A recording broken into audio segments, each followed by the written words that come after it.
up in the room like fuck everybody but me. Everybody but me. What they see and walk through the doors. Winners, haters mugging us because they hoes. Grin us, sinners better simmer when thinking they wanna chin us. Better remember it ain't nothing but rogue in us. Stepping out with Technina, yes sir, weather remains, whether she came. Next thing you know, man, that girl want everything. Good evening, League.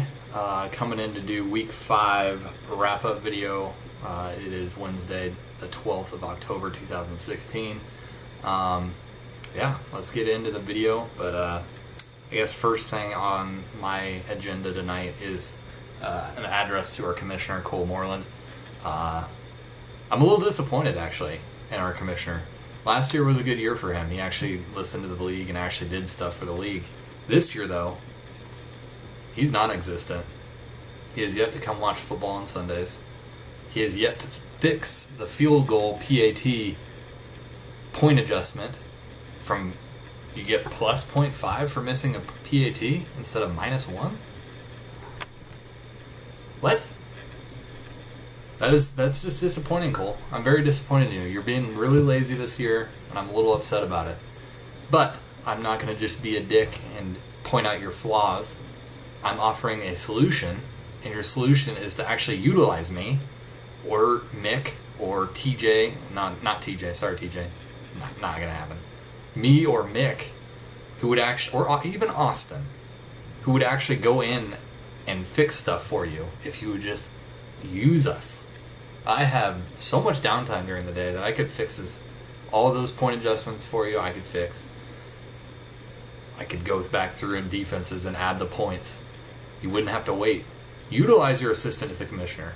You're not, and that's okay. We'll just sit here with no Harambe trophy. PATs sit where they're at, no defensive adjustments on Mondays or on Tuesdays. We can just sit like that, Moreland, but you can utilize me. I'm here for the taking. You can punish me however you want me.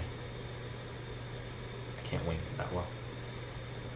Moreland, utilize me. I'm not stealing your fucking job. I'm trying to help you out. This is a guy that works 10-hour days and actually works maybe 5 of them on a good day. 5. So I have 5 hours for fantasy. 5. Use me. Alright. Done with it. Off my soapbox. Moreland, Assistant Commissioner, you know my number. Hit me up. Hit me on Twitter, CKilmore13. I'm pretty sure I haven't been on Twitter in a long time. Reddit, CKilmore13. Facebook, Cole Kilgore. LinkedIn. I have a LinkedIn, I believe. So, hit me up. Alright, so let's get into the actual recap of the week. It was our second lowest scoring week, according to, points. Week 2, I believe, was our lowest scoring, if I remember my Excel. So, pretty shitty week for fantasy. A lot of lower scores than what we're used to. So let's kick it off. First game on the docket was Blood Disease versus Fupa Freaks. That was Payne versus Mick. Mick coming in, I believe, 3-1. Payne coming in, I believe you were 2-3, Payne? No, you couldn't have been 2-3. You were 3-1 as well. Yeah, you were 3-1. Anyway, Mick did win this one. Fupa Freaks took it 113.8 to 90.8. Steiner was kind of worried on Sunday. Team wasn't performing like they usually do. Gronk is back, baby. Gronk is fucking back. Big score for you though, Mick, was Vinatieri and David Johnson. David Johnson 30.5 and Vinatieri 23. Kicker 23. Wow. David Johnson just had a great game on Thursday. Just torched San Francisco. So yeah, that's your MVP. Your blunder for the week, or your terrible player for the week, was Lamar Skrilla. 2.4 points. You were very disappointed in him. Tevin Coleman might be making the start this week in your lineup. For Payne, the big score for you, bud, was Sammy Coates, 25.9. Had an awesome game. It was fun to watch Sammy Coates. Just painful to watch. But your blunder was this guy named Jay Jones. Jay Jones and this D Hopkins. So I believe that's DeAndre Hopkins and Justin Jones. Casey's breaking shit upstairs. 2.9 and 2, so those were huge blunders for Payne. Payne, you now drop to 3-2. Mick improves to 4-1 and is now the number 1 team in the league. First time. this year. So congrats to Mick. Fuck you, Payne. Next up, we had Hot Dane's Gravy Train versus Dumpster Fire. That was literally the bottom of the shit bowl. Kyle coming in 0 for, Footy coming in with 1 win. Kyle did end up getting his first win on Sunday or on Monday, I guess. That's when games end, right? He won 87 to 71.7. Big score for Kyle was what do we got? Dak Prescott. Solid quarterback, good draft pick for you, possibly a good keeper. Blunder though for you had to have been. I'm sorry, I'm looking at this the first time today. Was McKinnon 4.6 and JT 4. Both were pretty low, but it was enough to get the win over Footy. So congrats, Footy. Your big score was AZD had 17, but Carson Wentz also had 16.9. So that was good for you. Michael Floyd putting up that goose egg for you though. Was your blunder? I don't know, man. Your team's hurting. And you're about to run into a fucking train this week. That train is Bait Nash, babe. Bait Nash, babe. I'm coming for you, Footy. So, Kyle, improved to 1-4. Footy drops to 1-4. Dumpster Fire yet again. All right, next game was Abdullah Ablangata versus Y'all Mind If I Praise God. That was Masada versus Mike. Mike did end up getting his 4th win on the season. 109.8 to 91.9. Masada dropping back to 2-3. Big score for Mike was old Philly Rivers, 26.4 points. Larry Fitz also 20.1. That was a good game for him. Will Fuller, blunder for Mike, 0.4 points for Mike or for Fuller. 0.4. I don't know, Mike. I don't know how you're still putting up 100 points each week. You have to fall from grace some fucking time. I don't know how you're not losing all these games. 4-1, Mike. Congrats, bud. Masada, big score for you. Was your boy Dalton, 22 points, 22.2 exactly. Rashad Jennings in your lineup wasn't playing. Ouch. That was a little bad management, but you're in Turkey or wherever the fuck you're at right now. I don't even remember. So Masada, you dropped to 2-3. Mike goes to 4-1. Mike Schneider is in the top part of this league. This is fucking weird. I don't like it. Next game was my game, Team Brinko versus Vape Nash. Unfortunately, I did get my first loss this season. Fell to Austin. Austin beat me 103 to 80.9. Big score for him was Amari Cooper, 21.8. That was frustrating to watch with him as I have Crabtree. Blunder for Austin. I mean, you can't even call it a blunder. Jordan Reed, 5.3. That's a typical game for him. And he's out. So fuck you, Austin. Thanks for the trade, bitch. Big score for me was Thomas Brady. He's back, baby. He's back, 29.6. Had to start a Victor Cruz in my flex, who ended up getting the goose egg.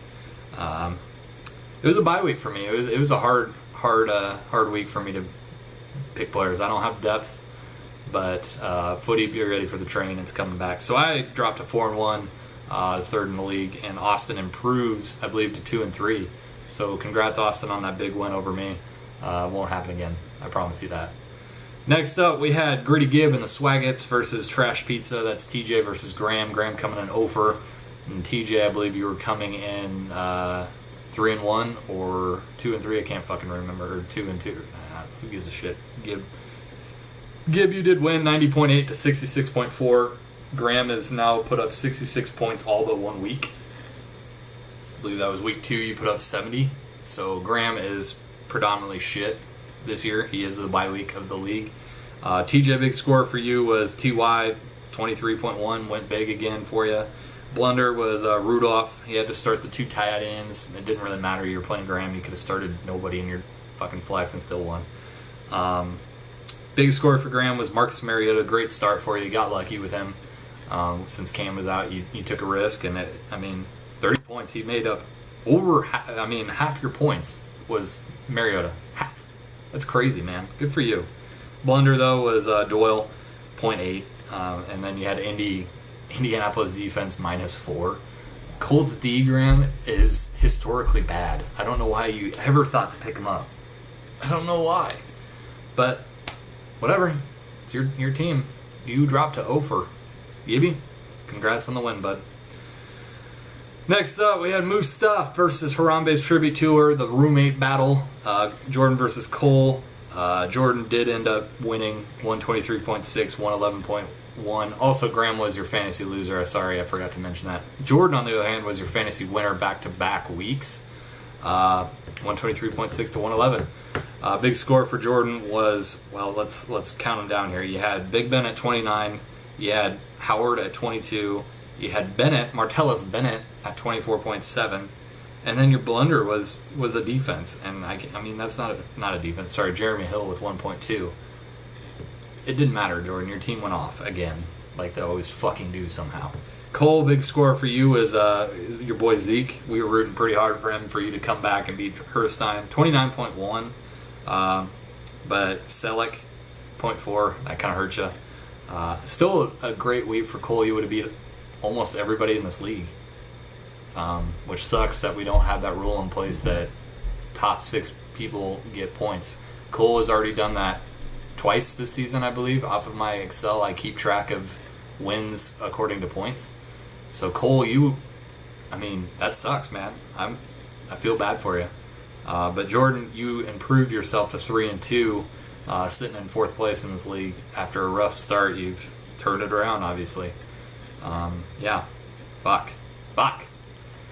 That is our wrap up of all the weeks or all the games this week. Look forward to a new week for myself. My team's getting back on the win train, getting to the 8 wins for playoffs. Footy, I'm coming for you, bud. I'm sorry. It's going to be rough this week for you. Look forward to the podcast on Friday. Other than that, I hope to see you guys Sunday for football. It's a good time. I guess podcast does predictions for Husker game. My prediction is Nebraska 24 and Indiana 17. I believe it's going to be a pretty close game. I believe we will get the dub, though. It's going to be a rough one. Coming off the bye week, we'll be a little rusty. All right, that's all I have for tonight. Hope you guys have a great evening. I hope to see you Sunday, and go Bait Nation. 4-1, 3rd in the league, behind Mike.